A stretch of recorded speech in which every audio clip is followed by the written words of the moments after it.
ഞാനിപ്പോൾ പറയാൻ വേണ്ടി പോകുന്നത് പ്രവാസികളായ രണ്ട് കാസർഗോട്ടുകാരെ കുറിച്ചാണ്. അവർ കാരണം രക്ഷപ്പെട്ട ആയിരങ്ങളെ കുറിച്ചാണ്. അവരുടെ കരുതലിനെ കുറിച്ചാണ്. കൊറോണയെ എങ്ങനെ പ്രതിരോധിക്കാം എന്നുള്ളതിൻ്റെ ഏറ്റവും വലിയ ഉത്തമ ഉദാഹരണങ്ങളായ ഈ രണ്ട് പ്രവാസികളെയാണ് നിങ്ങൾക്കിപ്പോൾ പരിചയപ്പെടുത്തുന്നത്. ഒരു പ്രവാസിയായ കാസർഗോട്ടുകാരൻ കാരണം മുഴുവൻ കാസർഗോട്ടുകാരും അപമാനിക്കപ്പെട്ടിരുന്നു.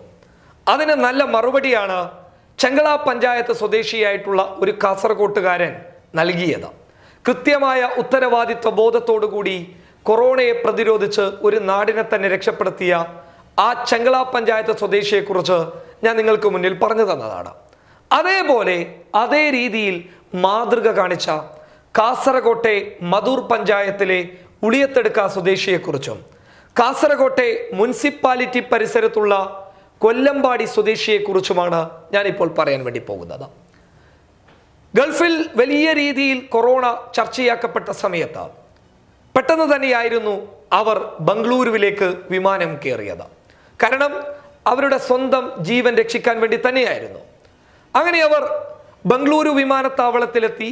ഉടൻ തന്നെ കർണാടകയിലെ ആശുപത്രി അധികൃതരുമായി ബന്ധപ്പെട്ട് അവർ ഉടൻ തന്നെ അവരോട് പറഞ്ഞു, നിങ്ങൾ നാട്ടിലേക്ക് പോവുക എന്ന് പറഞ്ഞു. അപ്പോഴൊന്നും ഇവർക്ക് കൊറോണയോ മറ്റുള്ള കാര്യങ്ങളൊന്നും ഉണ്ടായിരുന്നില്ല.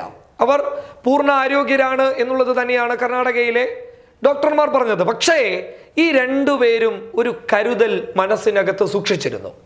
ആ കരുതലിൻ്റെ രീതിയിൽ അവർ ബംഗളൂരുവിൽ നിന്ന് പ്രത്യേകമായി തയ്യാറാക്കിയിട്ടുള്ള വാഹനത്തിൽ കാസർഗോഡിൻ്റെ അതിർത്തി പ്രദേശം, അതായത് കർണാടകയിലേക്ക് പോകുന്ന അതിർത്തി പ്രദേശത്തിലേക്ക് ഇവർ എത്തിച്ചേരുകയും, എന്നാൽ ഇവരെ അവിടെ കൊണ്ടുവരാൻ പോയവർ, അതായത് ഇവരുടെ കുടുംബക്കാർ, അവർ പുലർത്തിയ ഒരു മനോഭാവം അത് വളരെ രസകരമായ സംഭവമാണ്. കാരണം ഇവർ രണ്ടുപേർ ഗൾഫിൽ നിന്ന് വരുന്നു എന്നറിഞ്ഞപ്പോൾ ഇവരുടെ കുടുംബക്കാർ ചെയ്ത കാര്യം എന്ന് പറയുന്നത് ഒരു കാറും ഒരു ബൈക്കുമായി ഇവരുള്ള പ്രദേശത്തേക്ക് പോയി.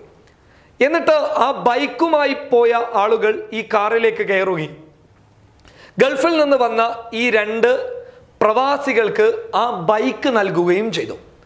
അങ്ങനെ അവർ ആ ബൈക്കിൽ കയറി അവരുടെ നാടിന് തൊട്ടടുത്തുള്ള ഒരു ഒറ്റപ്പെട്ടിട്ടുള്ള ഒരു വീട്ടിലേക്ക് താമസം മാറ്റുകയും ചെയ്തു. ആ വീട്ടിൽ ഇവരുടെ വീട്ടുകാർ കൃത്യമായ സൗകര്യങ്ങൾ ഒരുക്കി കൊടുത്തു. അതായത് ഈ രണ്ടു പേർക്ക് പാചകം ചെയ്യാനുള്ള, അതുപോലെ തന്നെ ഇവരുടെ വസ്ത്രങ്ങൾ, എല്ലാ സൗകര്യങ്ങളും ആ വീട്ടിൽ ഇവരുടെ വീട്ടുകാർ തയ്യാറാക്കി കൊടുത്തു. അത് ഈ രണ്ടുപേരുടെ നിർദ്ദേശപ്രകാരമായിരുന്നു. അങ്ങനെ ഈ രണ്ടുപേർ ആ വീട്ടിൽ താമസിക്കുകയും 2-3 ദിവസങ്ങൾക്ക് ശേഷം അവർ കാസർഗോട്ടെ ആശുപത്രിയുമായി ബന്ധപ്പെടുകയും, ആ ആശുപത്രിയിൽ പോയ സമയത്ത് ഡോക്ടർമാർ പറഞ്ഞു, നിങ്ങൾക്കൊരു പ്രശ്നവുമില്ല, പരിശോധനയുടെ ആവശ്യമില്ല, നിങ്ങൾ എന്ത് ചെയ്തോളൂ, തിരിച്ചു പോയിക്കോളൂ എന്ന് പറഞ്ഞപ്പോൾ ഈ രണ്ട് പ്രവാസികൾ പറഞ്ഞു, ഞങ്ങൾക്ക് സംശയമുണ്ട്, നിർബന്ധമായും ഞങ്ങളെ പരിശോധിച്ചേ മതിയാകും, അതിനാൽ തന്നെ നിങ്ങൾ അതിന് തയ്യാറാകണമെന്ന് പറഞ്ഞപ്പോൾ ഡോക്ടർമാർ ഒടുവിൽ പറഞ്ഞു, ഓക്കെ, എന്നാൽ നമുക്ക് ഒരു പരിശോധന നടത്താം. അങ്ങനെ ആ പരിശോധനയ്ക്ക് വേണ്ടിയിട്ടുള്ള ഇവരുടെ സ്രവം എടുത്തതിന് ശേഷം ഇവർ എന്ത് ചെയ്തു, വീണ്ടും അവർ ആ ഒറ്റപ്പെട്ട് കിടക്കുന്ന ആ വീട്ടിലേക്ക് തന്നെ കടന്നുപോയി. അവിടെ തന്നെ താമസിച്ചു.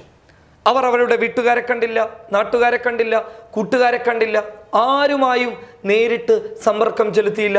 എന്തിനു വേണം പറയാൻ, അവർക്ക് മാസ്ക്, മറ്റുള്ള അവശ്യ സാധനങ്ങളുമായി എത്തിയ നാട്ടുകാരോട് അവർ പറഞ്ഞു, തങ്ങളുടെ അടുത്തേക്ക് വരരുത്, തങ്ങളുടെ കയ്യിൽ എല്ലാം ഉണ്ട്, നിങ്ങൾ ധൈര്യമായി തിരിച്ചു പോയിക്കോളൂ എന്ന് പറഞ്ഞു. അങ്ങനെ കുറച്ച് ദിവസങ്ങൾക്ക് ശേഷം അവരുടെ പരിശോധനാ ഫലം വന്നു. ആ പരിശോധനാ ഫലം കണ്ട് അവരോട് പരിശോധിക്കേണ്ട എന്ന് പറഞ്ഞ ഡോക്ടർമാർ പോലും ഞെട്ടിക്കാണും. കാരണം ആ രണ്ടു പേർക്കും കൊറോണ സ്ഥിരീകരിച്ചു. ആ രണ്ടുപേരും പോസിറ്റീവ് കേസുകളാണ്.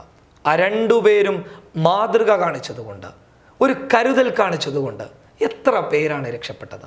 കാരണം ആ രണ്ടുപേരും ഓരോ പ്രദേശത്തുകാരാണ്. ഒരാൾ ഒരു പഞ്ചായത്തുകാരനാണ്, മറ്റൊരാൾ മുനിസിപ്പാലിറ്റിക്കാരനാണ്.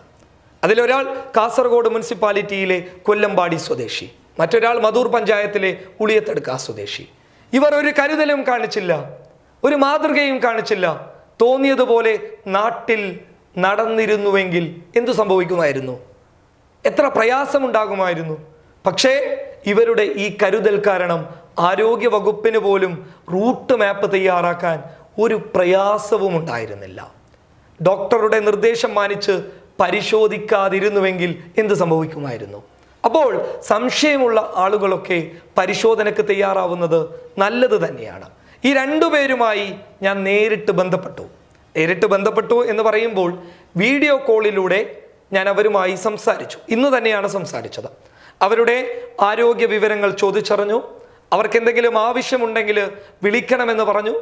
അതുപോലെ തന്നെ ഫോണിലൂടെ ഒരു തവണ ബന്ധപ്പെടുകയും ചെയ്തു. അവരിൽ നിന്ന് ലഭിച്ച വിവരങ്ങളും നാട്ടുകാരിൽ നിന്ന് ലഭിച്ച വിവരങ്ങളെയും മാനിച്ചുകൊണ്ടാണ് നിങ്ങൾക്ക് മുന്നിൽ ഞാൻ ഈ ഒരു സംഭവം പറഞ്ഞത്. ഇതുപോലെയാകണം എല്ലാവരും ഇതുപോലെയായി കഴിഞ്ഞാൽ നമുക്ക് കൊറോണയെ അതിജീവിക്കാൻ സാധിക്കും. News desk public Kerala.